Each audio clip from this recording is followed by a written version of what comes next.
Estamos iniciando mais um programa Palavra Ética aqui na TV Comunitária de Belo Horizonte, a TVC-BH. Eu sou o Frei Gilvander Luiz Moreira, lembrando que a programação da TVC-BH está acessível através do canal 6 da NET e canal 13 da Oi, e também via internet. O programa de hoje nós vamos refletir sobre coisas muito graves que estão acontecendo no Brasil. Pandemia, desrespeito à dignidade humana, fora Bolsonaro, vacina já para todos e todas e mudança do modelo econômico, que é algo que precisamos para ontem. Preste atenção. Estamos no ar através da TVC-BH, a TV Comunitária de Belo Horizonte, pelo programa Palavra Ética e também via internet, para refletir com você hoje sobre a pandemia e o desrespeito à vida. Todas as vidas valem mais, todas as vidas valem. O povo está sendo matado por falta de conhecimento. Considero inegável que a espiral de violência e morte que assola o povo brasileiro é causada pela superexploração do sistema capitalista, máquina cruel de moer vidas, que funciona dia e noite sob a direção da classe dominante que vive no luxo, mas com sangue nas mãos. A elite, por sua vez, goza o luxo e as benesses do poder econômico e político à custa de muito sangue da classe trabalhadora e do apunhalamento das entranhas da Mãe Terra, gerando extermínio de fontes de água e desertificação de territórios. O mito do progresso e do desenvolvimento econômico só para a classe dominante que extermina diariamente as condições de vida no planeta Terra, nossa única casa comum, gerou a pandemia do novo coronavírus. A ideologia dominante, a crise dos partidos políticos e os falsos líderes religiosos impuseram no Executivo Federal um desgoverno fascista que só sabe matar, tem sede de sangue. Os fascistas continuam no poder pela conivência do Supremo Tribunal Federal e do Congresso Nacional acovardados, que, diante de dezenas de crimes de responsabilidades cometidos por Jair Bolsonaro, seguem não apenas omissos, mas cúmplices da escalada de morte no nosso país, propondo apenas medidas paliativas que disfarçam a crueldade dos mil jeitos de matar em curso e, pior, fazem politicagem diante das lágrimas do povo em desespero. Cegado e anestesiado, até quando o povo aceitará morrer aos poucos sem se rebelar massivamente? A pandemia do novo coronavírus no Brasil iniciou-se com uma onda que cresceu rapidamente, se prolonga por 9 meses e pior, de novembro de 2020 para cá, está crescendo muito. O número de mortos pela Covid-19 já ultrapassa 240 mil, se incluirmos 20% de mortos subnotificados. É notório o cansaço do povo diante da pandemia do novo coronavírus. É certo que o povo anseia pela superação da pandemia, mas foi chocante e estarrecedor ver um elevado número de aglomerações suicidas e assassinas durante os festejos de Natal e na virada de ano. Recordei-me de uma das muitas cenas eloquentes do filme documentário A Carne é Fraca, do Instituto Nina Rosa.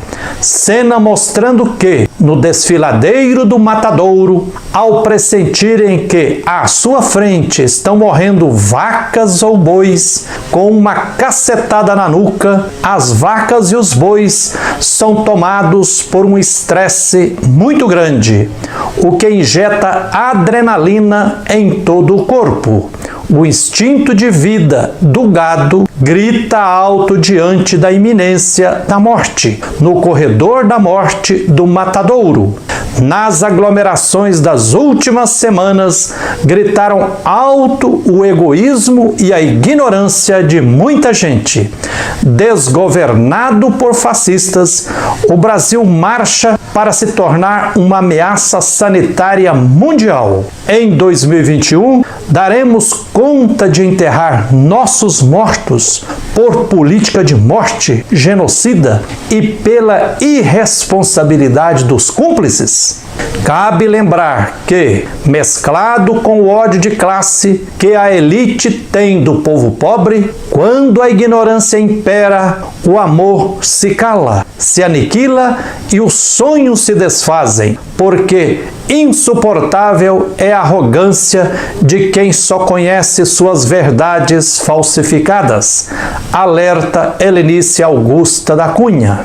Na falta de argumentos, a ignorância usufrui da agressividade e da ofensa como modo de ataque, diz Agni Chat. A ignorância mata e, quando regada com fé e política, causa o genocídio, diz Israel Lopes, prenunciando o que acontece no Brasil no início de uma nova década. Aquele que não conhece a verdade é simplesmente um ignorante, mas aquele que a conhece e diz que é mentira, este é um criminoso, assevera Bertolt Brecht. Dalai Lama diz que o egoísmo gera ignorância, que origina grandes problemas no mundo. Cuidado com o falso conhecimento. Ele é mais perigoso do que a ignorância, diz George Bernard Shaw. Diante dos alertas repetidos à exaustão pela Organização Mundial da Saúde, por infectologistas e epidemiologistas, de que é preciso manter o distanciamento corporal e social e usar máscaras para superarmos a pandemia do novo coronavírus, assistimos às aglomerações estarrecedoras nos dias de Natal e de virada de ano.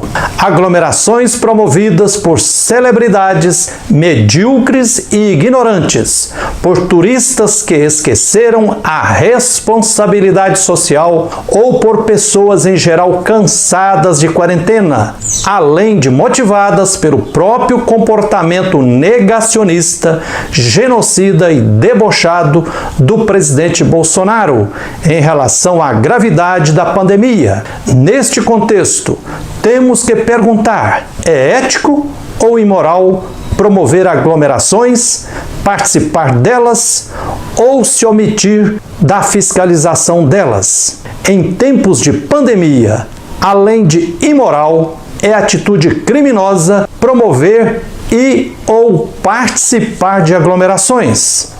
Da mesma forma, é crime quando quem tem o dever de fiscalizar as aglomerações não fiscaliza.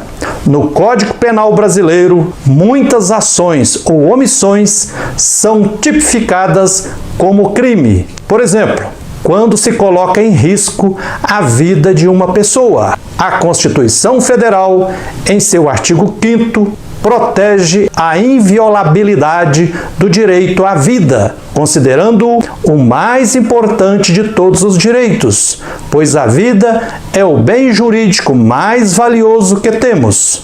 Com a ocorrência da pandemia de Covid-19 e a edição de inúmeros decretos, seja por estados e por municípios, obrigando o uso de máscaras em locais públicos, o não cumprimento do estatuído nesses decretos, ou seja, o não uso da máscara, pode muito bem ensejar crime de homicídio, já que está devidamente esclarecido pelos médicos infectologistas e virologistas que a transmissão do contágio pode levar à morte, especialmente no caso de pessoas com doenças pré-existentes ou acima de 60 anos. Em vários países, quem é surpreendido pela polícia em aglomerações está sendo multado. O artigo 121 do Código Penal, que é formado por apenas duas palavras, matar alguém, estaria sendo infringido caso ocorra morte, conseguindo-se demonstrar a pessoa de onde partiu a contaminação. O fundamento para chegar a tal punição é que hoje a ciência demonstra a letalidade da Covid-19, o que tem sido divulgado à exaustão pela imprensa, ecoando os alertas fundamentados na ciência feitos por infectologistas e epidemiologistas, a partir da obviedade que a doença Covid-19 mata e não tem cura, e nem o povo foi vacinado ainda, o não uso da máscara e a promoção e ou participação em aglomerações e os funcionários públicos que não fiscalizam deveriam ter consequências sérias para essas pessoas que não se sentem tocadas por uma questão de humanidade, pela obrigação de ajudar a não contaminar outrem. Propomos que essas pessoas recalcitrantes em cumprir o determinado pelas autoridades sanitárias sejam levadas a responderem na seara criminal.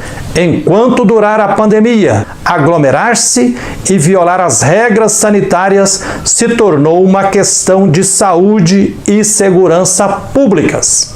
Nesse caso, o interesse da coletividade, respeito à dignidade da pessoa humana, está acima dos pretensos direitos individuais de pessoas que não são apenas egoístas e irresponsáveis, mas agem de forma criminosa. Na Bíblia, no 4º capítulo do livro do profeta Oséias, diante da realidade de um povo sendo triturado de 1000 maneiras, há uma veemente crítica aos sacerdotes, líderes religiosos da época, já que eles representavam o Estado monárquico superexplorador e sanguinário. Sangue derramado se junta a sangue derramado. Por isso, a terra geme e o povo está sendo matado. Denuncia o profeta Oséias. Destemido, o profeta Oséias aponta os líderes religiosos como causadores da violência. Eu levanto a acusação contra você, sacerdote. Você tropeça de dia, o profeta tropeça com você de noite e você mata a sua própria mãe. O meu povo está morrendo por falta de conhecimento, brada o profeta Oséias. Os religiosos do contexto de Oséias rejeitavam o verdadeiro conhecimento, se agarravam à ignorância, à hipocrisia e a posturas moralistas, como atualmente ocorre com muitas lideranças religiosas. A idolatria alimentada pelos líderes religiosos justifica religiosamente as estruturas e relações sociais de opressão e exploração. No livro do profeta Oséias, no capítulo 4, de 1 a 19, temos uma profecia que denuncia a macro-opressão realizada pelos sacerdotes e outra que põe o dedo na ferida da micro-opressão que acontece nas relações interpessoais, particularmente entre homem e mulher, entre adultos e crianças. O miúdo da vida, o cotidiano e o macro da vida são as duas pernas presentes de forma entrelaçada na profecia de Oséias. A profecia de Oséias revela para as pessoas o que significa viver sob políticas de morte e alianças com o império, em um ir e vir sem rumo que foi corroendo as forças da nação até chegar ao seu final. Isso sem falar da violência que rasgou ventres de mulheres grávidas e tirou a vida de crianças de peito. Enfim, a profecia de Oséias continua atualíssima quando ele diz: o meu povo está sendo matado por falta de conhecimento. O coronavírus mata, mas a ignorância mata mais. A ignorância gera o caos, a sabedoria não. Os fascistas no poder matariam menos se não encontrassem no meio do povo pequenos fascistas ignorantes, egoístas, estúpidos, irresponsáveis e, em última instância, criminosos também. É isso aí, que a luz e a força divina nos guiem sempre na luta por direitos e por tudo que é justo. Nós vamos a um pequeno intervalo e voltaremos já já para continuar o programa Palavra Ética. Espere aí e voltaremos já já.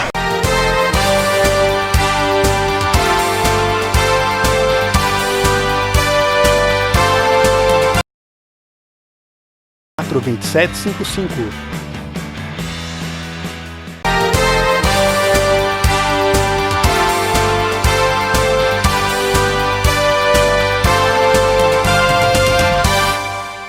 Estamos de volta com o programa Palavra Ética, iniciando o segundo bloco, aqui na TVC BH. Eu sou o Frei Gilvander Luiz Moreira.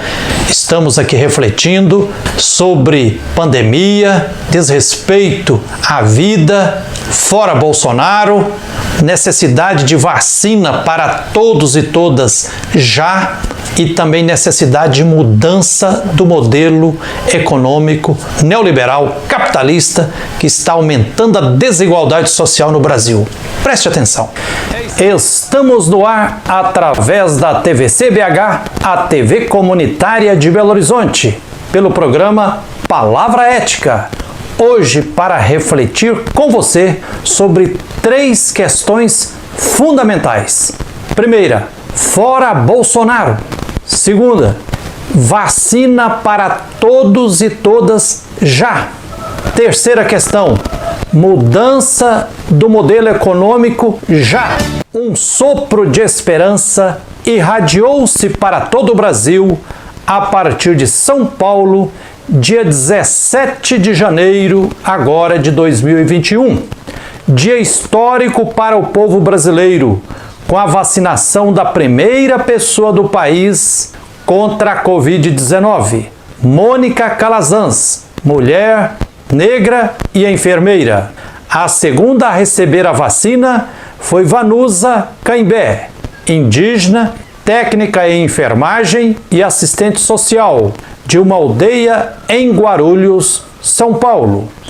Após muita pressão do povo e das forças vivas da sociedade, a Agência Nacional de Vigilância Sanitária, Anvisa, teve que liberar emergencialmente as 2 primeiras vacinas, a Coronavac, produzida pelo laboratório chinês Sinovac em parceria com o Instituto Butantan, e a vacina da Universidade de Oxford, AstraZeneca, que será produzida no Brasil pela Fiocruz. Continuemos a luta pressionando todas as autoridades para que todo o povo brasileiro seja vacinado o mais rápido possível. Vacina para todos e todas já. Vacina é uma dádiva da vida, uma dádiva de Deus, elaborada pela dedicação de pesquisadores e pesquisadoras, cientistas. Malditas as pessoas que se colocam contra vacinar o povo. Só uma pessoa medíocre ou criminosa que se deleita em ampliar a pandemia pode se colocar contra o ato de vacinar a população. A vacina, embora imprescindível, não é suficiente. É preciso acolher e levar a sério os alertas repetidos à exaustão pela Organização Mundial da Saúde, a OMS, e por infectologistas e epidemiologistas de que é preciso higienizar as mãos com frequência, manter o distanciamento corporal e social e usar máscaras. Essas ações são necessárias para superar a pandemia do novo coronavírus até que todo o povo tenha sido vacinado e a pandemia superada. Em tempos de pandemia, além de imoral, é atitude criminosa promover ou participar de aglomerações. Da mesma forma, é crime quando quem tem o dever de fiscalizar as aglomerações não fiscaliza. Tornou-se intolerável a continuidade do desgoverno federal fascista, genocida e ecocida.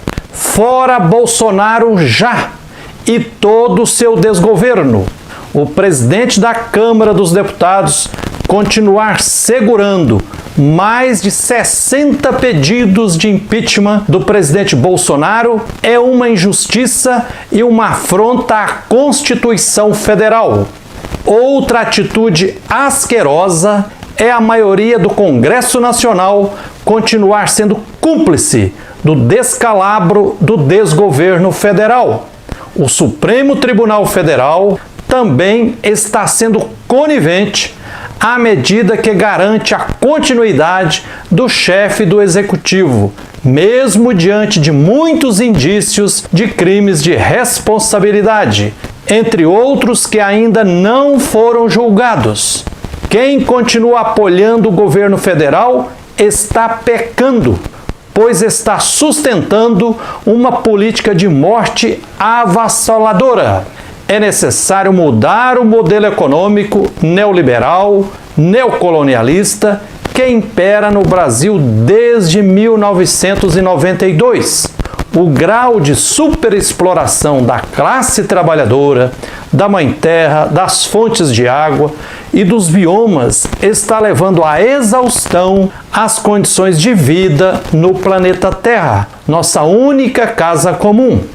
O mito do progresso e do desenvolvimento econômico só para a classe dominante precisa ser freado, pois a devastação socioambiental já ultrapassou os limites suportáveis pelo nosso planeta, posto no altar do sacrifício do ídolo mercado. Solidariedade com o povo de Manaus e todas as pessoas que estão sofrendo é uma necessidade, mas não basta. Não basta a Conferência Nacional dos Bispos do Brasil fazer apelo conclamando a solidariedade de todos e todas para que chegue oxigênio em Manaus, para estancar o campo de concentração que se tornou os hospitais abarrotados de pacientes em colapso, com centenas de pessoas morrendo por asfixia na capital amazonense. A CNBB também precisa exigir formalmente o impeachment ou a interdição de Jair Bolsonaro e de todo o seu desgoverno. Em 1992, junto com a Ordem dos Advogados do Brasil, OAB Nacional, a CNBB foi signatária do pedido de impeachment do corrupto e entreguista ex-presidente Collor de Mello. O desgoverno federal não está sendo apenas omisso e demonstrando descaso com relação à pandemia e a todas as outras áreas desgovernadas. Sua atitude é bem mais grave e criminosa. Está agindo de forma planejada, com requintes de crueldade, para incrementar uma necropolítica, uma política de morte, que está matando o povo brasileiro de 1000 formas. O Congresso Nacional, o Supremo Tribunal Federal e todo o Legislativo e o Judiciário, em todos os níveis, via de regra, não estão sendo apenas omissos, mas também cúmplices, já que são coniventes com a política de morte do Executivo Federal, que está destruindo o Brasil. Parte da esquerda brasileira também não está sendo apenas omissa. Ao continuar olhando prioritariamente para o próprio umbigo, está sendo cúmplice das injustiças e violências que se abatem sobre o povo. Ficar querendo simplesmente resgatar o estilo de governo do Partido dos Trabalhadores do passado não trará solução capaz de ir às raízes da tremenda desigualdade social e violência socioambiental que campeiam em todo o território nacional. A religião se tornou no Brasil uma questão política gravíssima, uma vez que grande parte dos líderes religiosos, sejam pastores, padres ou leigos, são omissos diante da escalada de violência que assola o país, a Mãe Terra, a Irmã Água e todos os biomas. E pior, mais do que omissos, são cúmplices, coniventes e sustentadores da política de morte reinando no nosso país, pois estão abusando do nome de Deus e do nome de Jesus Cristo, torturando textos bíblicos para justificar posturas criminosas, preconceituosas, fundamentalistas, moralistas, idolátricas. O milagre que Jesus mais gostava de fazer era curar cegueira, não de forma mágica, mas a partir de um processo de solidariedade que gerava um engajamento pessoal e coletivo profundos na luta por justiça. Entretanto, o que mais os falsos líderes religiosos fazem hoje no Brasil é furar os olhos das pessoas, cegá-las com uma religião aburguesada, marcada pela ideologia da prosperidade, de forte apelo espiritualista e intimista que reduz a dimensão religiosa a um processo de autoajuda. Agem assim para lucrar e manter seu poder e riqueza à custa da exploração e empobrecimento cada vez maior do povo. Urge resgatar a dimensão social da fé cristã.